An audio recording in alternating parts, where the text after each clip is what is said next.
6 sınıf matematika sabağını бастаймыз. Балдар, сабақ бастамасы алдын барлығымыз жақсы көңіл күй сыйлайық бір-бірімізге. Бүгінгі күндеріңе сендерге мен сәттілік тілеймін. Ал Еркеназ баста. Көңіл сәтті өтсін. Бүгін сабақта жақсы қатыс. Бүгінгі сабағынан 5 алып. Күндер жүр. Бүгінгі сабақтардың бәріне 5 алып кетті. Жарайды. Даусын шығарамыз. Күнінде қиындық болмасын. Бүгінгі сабақтарыңа сәттілік тілеймін. Сабақты жақсы. Бүгінгі күніне сәттілік тілеймін. Саған сәттілік тілеймін. Сабағыңа жеңілдік берсін. Ауырма. Бүгін математика немесге шық. Барлық сабақтарынан 5 алып 5-ке шық. Мектепті 6 белгіге бітір. Мектепті 5 бен бітір. Ал жарайсыңдар балдар, отырамыз. Балдар, ең алдымен сабағымызды бастамас бұрын экранға назар аударамыз. Үй тапсырмасын тексеріп жіберейік. Үйге пропорцияның өз қасиетіне байланысты есептер берілген. Ал енді есепті дұрыс жауабы тұр, дұрыс жауабы арқылы тексереміз балдар. Егер дұрыс шығарғанда жасыл түсті көтереміз. Егер қате кететін болса, сары, бір жерінен мүлдем қате болса, қызыл түсті көтереміз. Жарайсыңдар, бірінші есеп барлықтарында дұрыс екен. Екінші есеп 0,3 көтереміз. Тез. Я, бір жерінде қатесі бар екен, сары түс. Жасыл мүлдем қателескен екенсің. Жарайсыңдар, келесі бағалау парағы бойынша бағалап отырамыз. Келесі есеп. Жауабы 5. Жарайсыңдар. Келесі есеп. Жауабы 20.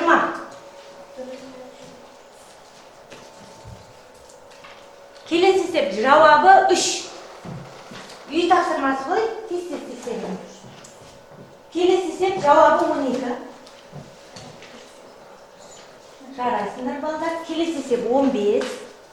Асықпай тексереміз. Дұрыс болса, дұрыс деп белгілеп қоямыз, балдар. Келесі есеп жауабы 3. Келесі есеп жауабы 10. Жарайсыңдар. Ал балдар, үй тапсырмасын шығару арқылы қандай суретті бейнеледік біз балдар? Жол барысын суретін бейнеледік. Яғни біз осы арқылы пропорцияға арналған есеп шығардық. Бүгінгі тақырыбымызды ашып алдық. Бүгінгі өтетін сабағымыздың тақырыбы пропорцияның негізгі қасиеті. Ал енді біздің сабағымыздың түрі ертегілер еліне, мультфильмдер еліне саяхат жасаймыз. Өйткені біз жолбарыстың суретін шығардық, Ал енді біздің сабағымыздың құраны ойлан, ізден, жеке жұмыс, топтық жұмыс, барлық жұмыстар өздерің бүгін білімдеріңді көрсетесіңдер осы пропорция бойынша. Яғни біздің мақсатымыз пропорцияның негізгі қасиетін білу, қолдану, пропорцияның негізгі қасиетін қолданып есептер шығару, және де пропорцияны күрделі есептер шығаруда қолдану. Ал енді балдар, дайынбыз ба бізді сабаққа? Дайын болса, ең алдымен біз теорияны қайталап жіберейік. Ол үшін бірінші кезеңіміз миға шабуыл кезеңін бастайық. Балдар, экранда қандай сурет көріп тұрсыңдар? Қандай мультфильмді? Бірнеше мультфильмнің суретін көріп тұрсыңдар, Ал енді сендерге аңыз патшасы Арыстан өзінің жеміс жинауға маған көмектес деп жатыр сендерге. Бірінші біз жеміс жинайық. Әр топтан бір оқушы шығып, тақтадағы ағаштан өз жеміс алып, жеміс жинауға көмектесіп жіберейік. Ал шыға қойыңдар. Егер ол дұрыс сұраққа дұрыс жауап берсеңдер, алдымыздағы бағалау парағына өзімізді, жемісімізді жинап береміз. Ал алыңдар. Бір-бірден алыңдар, орнымызға барамыз.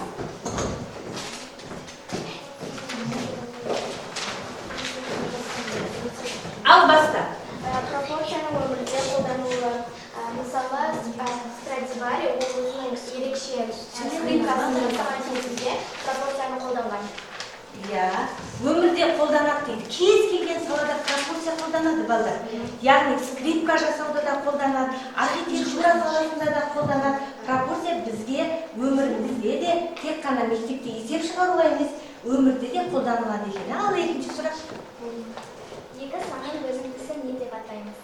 Екі санның бөліндісі ол Не деп аталады? Екі санның бөліндісі А және де В санын бөлсек не деп аталады?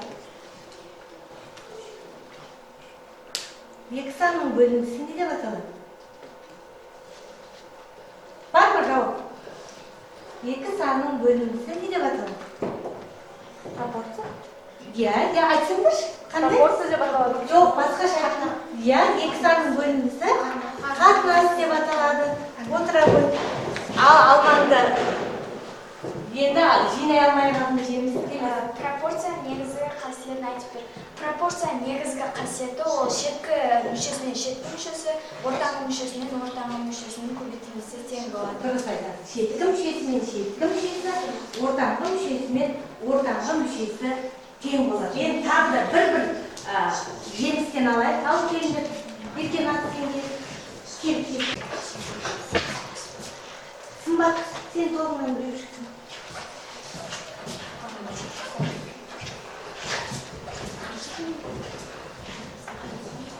Сен жылдан балдар.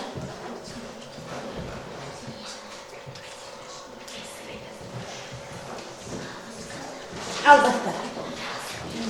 Пропорция туралы тарихи мәлімет. Біздің заманымыздан бұрын 4-ші ғасырда пропорция теориясын ежелгі грек ғалымы шығарған. Олардың аса өрнектісі Тетек пен Евдокс. Дұрыс, жарайсың. Ежелде ойлап тапқан екен, иә? Пропорцияны. Ал екінші.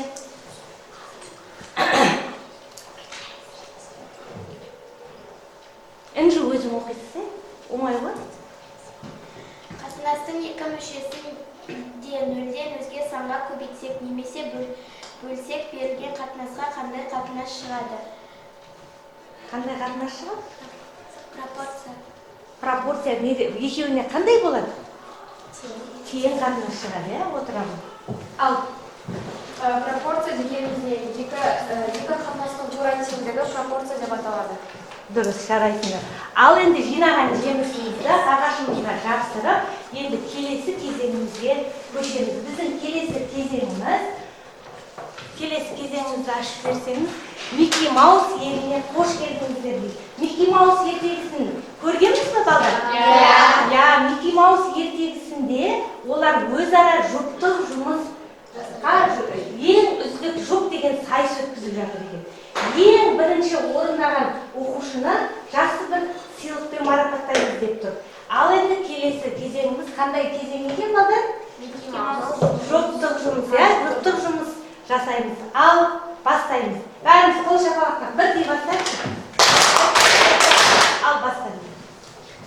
Жұп-жұппен, екеу. Еркен азбен. Райхан, екеу-екеуден жұптық жұмыс жасаймыз.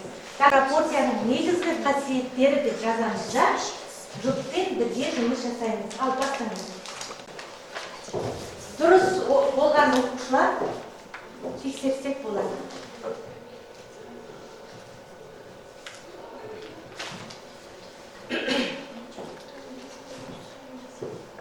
Картина ашып жазамыз.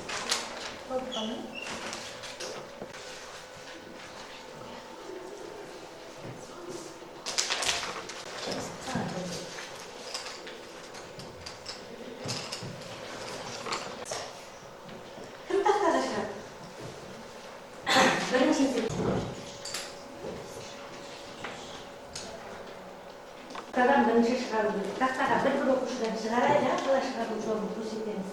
Кім шығарды?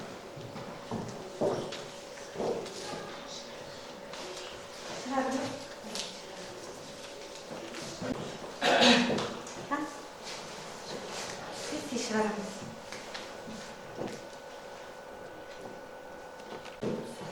Бірінші шығарады шығарды.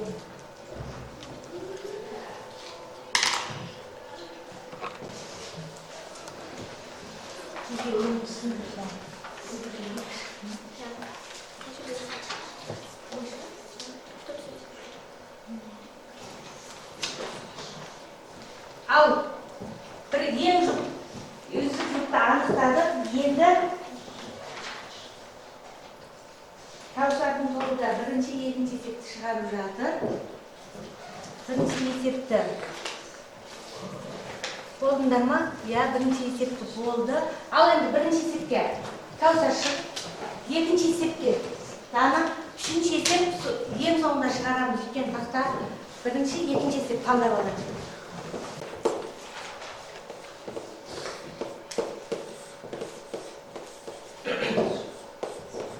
Балдар жұптық жұмыста қазір ең үздік бірінші орындағы жұпты марапаттаймыз. Одан кейін жеке өздерінің есептің дұрыс жауабына қарай бағалау тарасын көкпаршылар бағалап отырмыз. Кім қанша есеп шығарды? Бір есеп шығарды Нұрхан, екі есеп шығарды деп. Баста Нұрхан шығарды деп.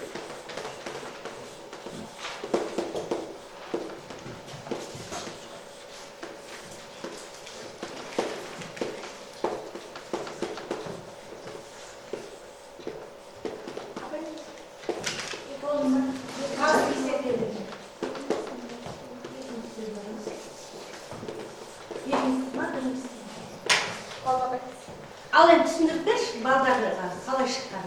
Бірінші бізде не ретінде берілген? Осылай түрде берілген. Бөлу ретінде бірінші біз оны пропорция, белгісіз пропорциялы x-ті жазып аламыз. X-ті табу үшін біз бірінші шеткі мүшесін бір-біріне көбейтіп, ортаға мүшесіне бөлеміз. Және сол x-тің жауабы сол деп табылатын болады. Түсінікті ғой балдар, е? Пропорция тең болу үшін x-ті табуымыз керек. Ол үшін 36-ны 5-ке көбейтеміз. 3-ті 6-ға көбейтсек, 36-ны 5-ке көбейткен 180, 3-ті 6-ға көбейткен 18. Сөйтіп бір-біріне бөлсек 10 шығады. Сонда x-тің жауабы 10. 10 болады. Бірақ бір жерінде бір x артық тұр, соны өшіп тастаймыз. Қай жерін? Бір x артық тұр ғой. 3 көбейтілген 6 дегенде x-ті жазудың қажеті жоқ. Жарайсың, Рана. Ал енді деңгейге, С тобындағы деңгейге шығамыз.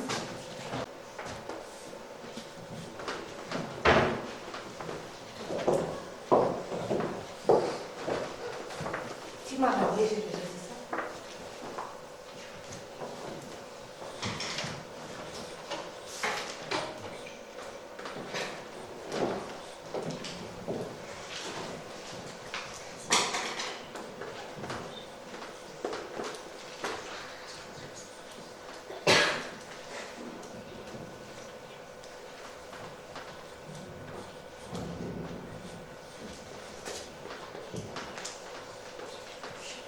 Шығарамыз балдар, тақтаға қарамай шығарамыз. Кейін тақтадағы шығарғанмен тексереміз. Үшінші есеп шықты ма Кәусар сендерге?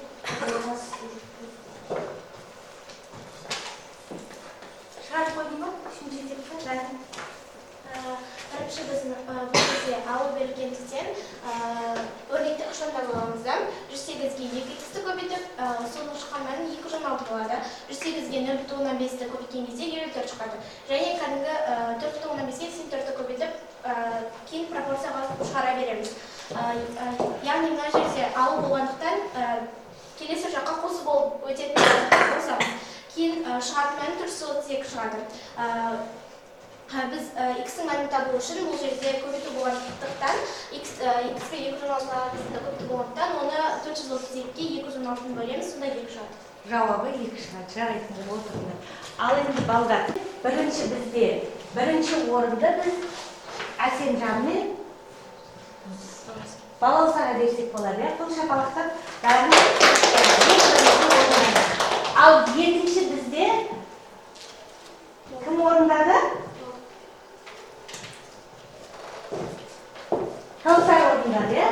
Кәусар кіммен екеуің жұп болып? Екеуден берген, е? Сендерге де екеу берген. Алма ағашына жапсырып қойыңдар. Ең соңында осы топ бойынша бағалаймыз. Ал енді балдар экранда жұптық жұмыстың дұрыс жауабы тұр. Сол бойынша өзіміздің жұмысымызды тексеріп, топпашылар тез-тез 2-3 минут уақыт беремін. Кім қанша есеп шығарған бойынша бағалау парағына бағалап қойын. Тақтаға шығарсын және де экранға да дұрыс жауабын жазып қойын. Екінші кезең бойынша сұрақтарың жоқ па балдар? Жоқ болса, ал енді біз келесі үшінші кезеңімізді бастайық балдар. Біздің үшінші кезеңіміз топтық жұмыс деп аталады. Яғни экраннан қандай мультфильмнің суретін көріп тұрсыңдар балдар? Ғажайыпстанға саяхат Елдос пен Аяжан мультфильмі, иә? Ол сендерге топтық жұмыс дайындап кетті. Сендердің білімдеріңді тексерейік деп. Енді Аяжан мен Елдостың тапсырмаларын топпен бірге жасаймыз. Мынаған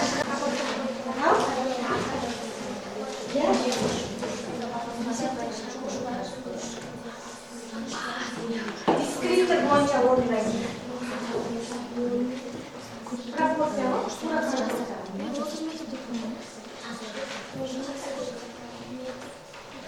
Пропорция кәдімгі 127 сандан метр матада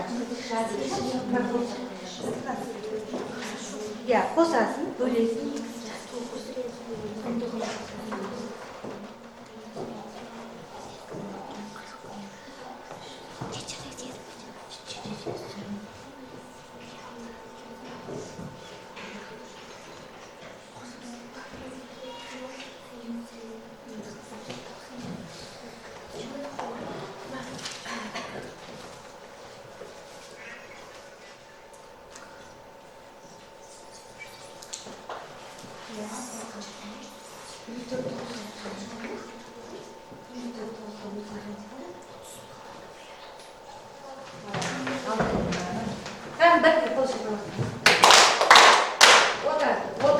Қазір басқа жоқтың жұмысын болғанша дайындалып отырыңдар, қорғайтын адамдар. Шығамыз, Еркежан.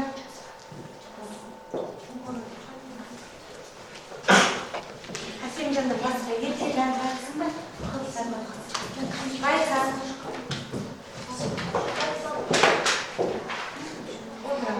Әдемелеп қорғайтын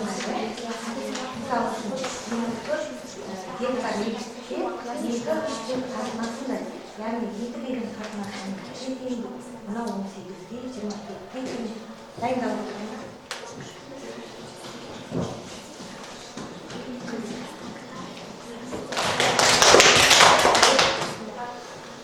Таусар болды, ары қарай.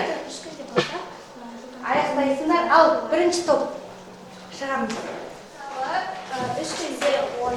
Есепті берілген оқып Әсемжан 8 күнде 12 метрде белгісі жасайды. Белгісізді біз x деп аламыз. Мысалы, бұл жерде біз формула бар ғой. 3 күн дегенді біз уақыт қылып алсақ, 3 күн дегенді уақыт қылып алсақ, ал 10 метрдегі жылдамдықты аламыз. Ал S деп отырғанымыз ол арақашықтық.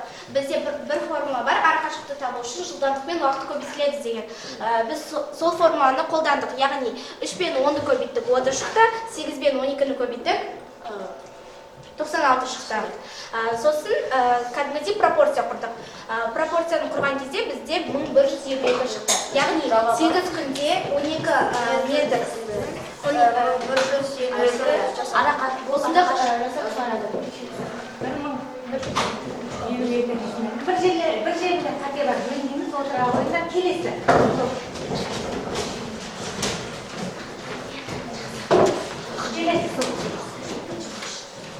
Тракторшылар 54К егістік алқабын 3 күнде 2, 3, 4 қатынасында өлшемді орып білдірді. Әр күні қанша жерді орғанын есептеңіздер. Қатынасқа берілген екен, есепте? Біз бірінші 2, 3, 4-тің қатынасын біліп алдық. Ол кезде бізде 9 шықты. Содан кейін біз 24-ті 9-ға бөлдік. Сөйтіп бізде 6 шықты. Және біз 2-нің қатынасы 12 болатынын, 3-тің қатынасы 18, 4-тің қатынасы 24 болатынын таптық. 2, 3, 4 қатынасындай деген ба? Я, дұрыс, есептерің дұрыс, бірақ жаңа қорғаған кезде 2-нің 3-тің қатынасы деп айтпайсыңдар. 2-де 3, 4 қатынасындай өлшем болса, яғни 2 дегеніміз 12-ге тең, 12, 8, 18, 24 гектарды орындаған екен, 3 күнде. Бірінші күні қанша гектар орындапты? 12. Екінші күні 18. үшінші күні 24. Жарайсыңдар. Дискриптор бойынша өздері дәптерлеріңе жазып алыңдар, иә? Ал келесі топ келеміз. Осы 127 Есеп берілген оқып жүрші. Аяжан 127 Тыңдаймыз балдар. матадан 51 көйлек тігілді. Аяжан осындай 18 көйлек неше метр матадан тігілді. Осы 127,5 метрден 51 көйлек тіксе, X метрден 18 көйлек тігілді. Сонда X теңдеп біріншіні 127,5-тен 18-і көбейтеміз, сосын оны 51-ге бөлеміз. Сондай 45 шығады. 45 көйлек тігілді. Сонда Аяжан сендерге өзінің көйлегіне арналған есеп берген екен, иә? 127,5 метр матадан 51 көйлек тігілсе, 18 көйлекті қанша метр матадан тігеді екен балдар? 45 метр. 45 метр. Жарайсыңдар балдар. Ал өздерінің топтарында ағашымызға жапсырып қоямыз. Отыра қойыңдар. Ал сендер өңдер. Бұл жерде тура пропорция құрып қойдық. Бұл жерде қандай Керек пропорция құру керек. Берілгенін жөнді оқымадық. Ал берілгенін оқып жүресіңдер балдар. Мәні 800 шықты. Мәні 800. Енді дұрыс жауап шықты, иә? Ал берілген оқып жүріңдер балдар ұстаймыз. Жұмысшылар 3 күнде ені 10 метр көпірді. Олар 8 күнде ені 12 метр көпірдің қандай ұзындығын жасап бітіреді?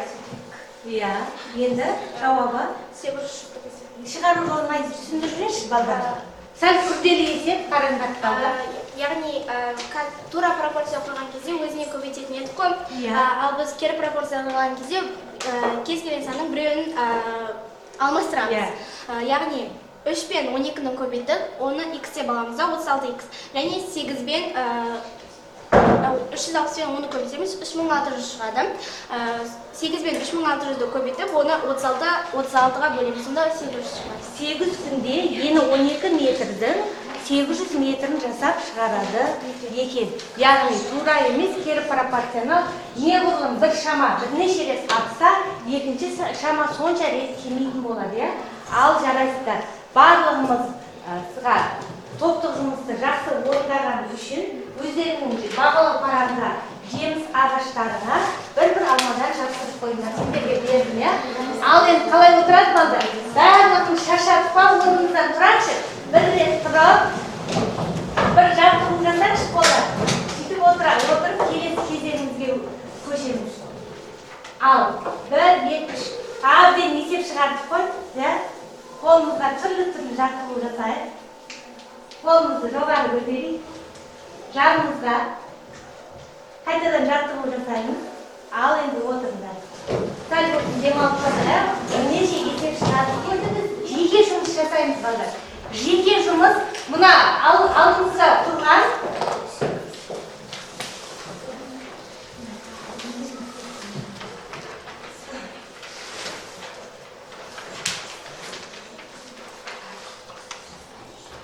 қолданып жүрміз. А жауап дұрыс болса, А жағын көтересіңдер, иә? Егер Д жағын көтеріп қойсаңдар, онда сендердің жауаптарың дұрыс болмайды. Мен сендердің жауаптарыңды тексеремін. Бірінші есеп 2, ешкімге еш нәрсе айтпаймыз, бұл жеке жұмыс. Сондықтан 2 санның бөліндісі не деп аталады? Негізгі ұғым, қатынас, пропорция, аксиома. Дұрыс жауапты барлығымыз көтереміз. Мен барлықтардың жауаптарымды сканерлеп шығамын. Қолдық дайынбыз ғой, иә? Жоғары көтереміз.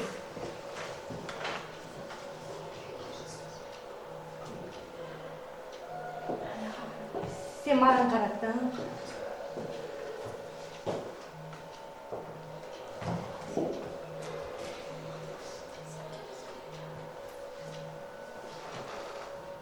Ал болды. Келесі, екінші сұраққа көшеміз. Қатынастың екі мүшесінде нөлден өзге санға көбейтсек не бөлсек берілген қатынасқа қандай қатынас шығады? Тең қатынас, тең емес қатынас, негізгі қасиет және дәлелдеу.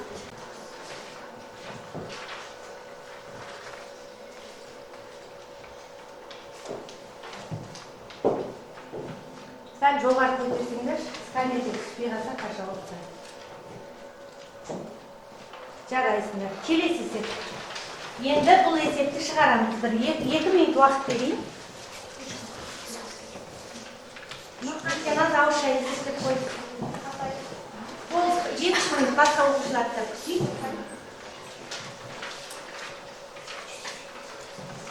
Бәріміз бірдей көтереміз, болған сияқтымыз жоқ.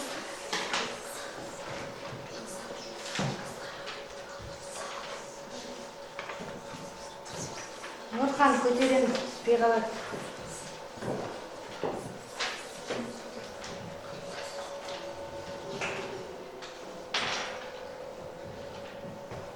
Болды, жарайсыңдар. Ал енді келесі есеп. 5 килограмм алма үшін 120 теңге төленеді дейді. 7 килограмм алма үшін неше теңге төленеді? Бұғанда кішкене бір 2 минут уақыт берейік, ал шығарамыз.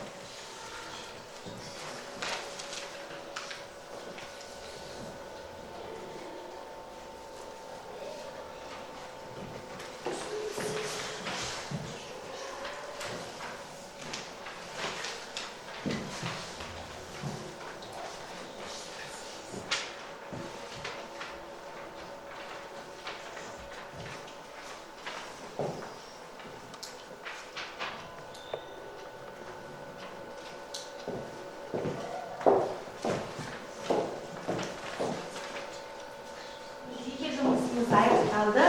Сабағымызды аяқтаймыз. Сабағымызды қорытындылау үшін топтық жұмысты және де жеке жұмысты 2 минут уақыт беріп, топ басшылары әр топ өз мүшелерін бағалап шығамыз. Қазір соңғы сұрақтың жауабын кім қаншалықты шығарғанын экранға шығарамыз.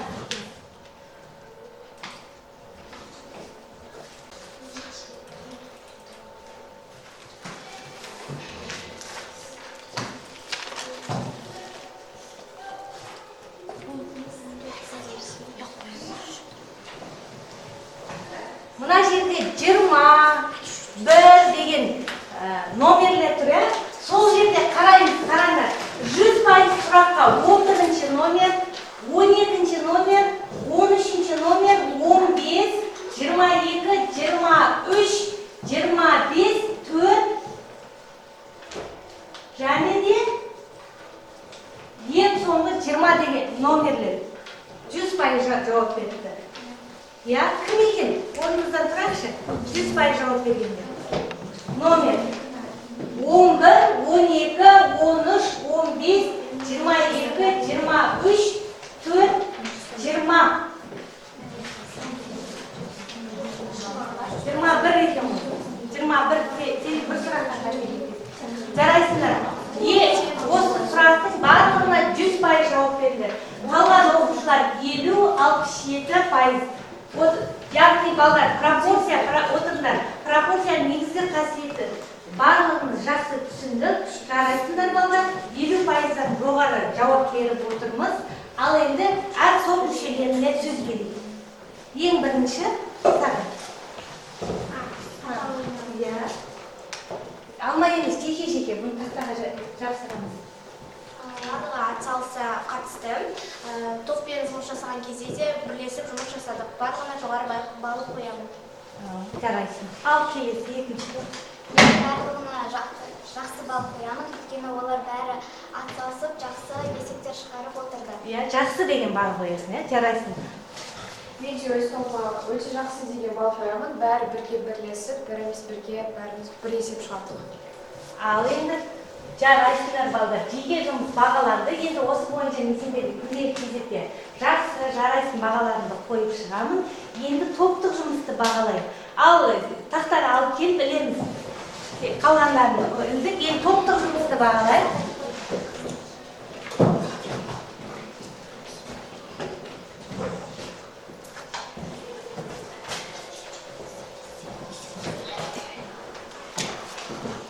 Ал енді топ бойынша жұмысты бағаласа, ең бірінші орынды қай топқа береміз? Бірінші топқа. Екінші топқа қай топқа береміз? Үшінші топқа. Ал енді үшінші орынды қай топқа береміз? Екінші топқа. Ал балдар, бүгін сабағымыз аяқталды. Енді біз осы сабақ бойынша кері байланыс жасап жіберейік. Енді біз сабақты пропорцияның негізгі қасиетін сабақтың басынан бастап біз мультфильмдер еліне саяхат жасадық, ертегілер еліне саяхат жасадық, иә. Сол үшін сондықтан мына менің қолымда түрлі кейіпкерлерге сын атты кері байланыс, яғни мен есіме түсті, менде қиындықтар болды, мен білгім келеді, мен орындай алдым деген осы сұрақтың кез келген біреуіне жауап жазамыз.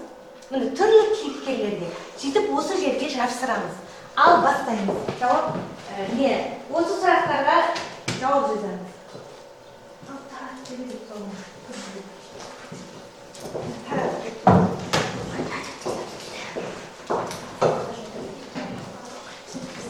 Бүгінгі сабақ туралы өз ойларын жазасыңдар. Жақсы, түсіндім, түсінбедім деп. Сол ана жерге барып жапсырасыңдар. Қанияға жапсырамыз?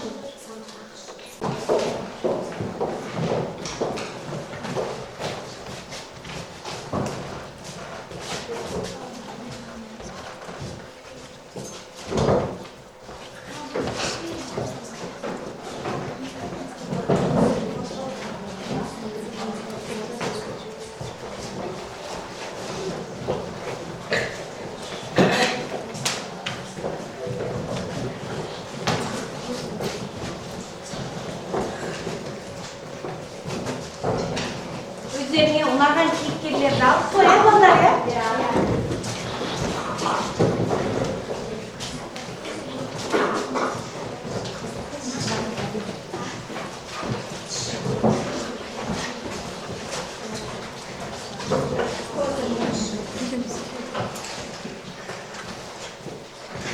Жарайсыңдар балдар, осыменен сабағымыз бітті.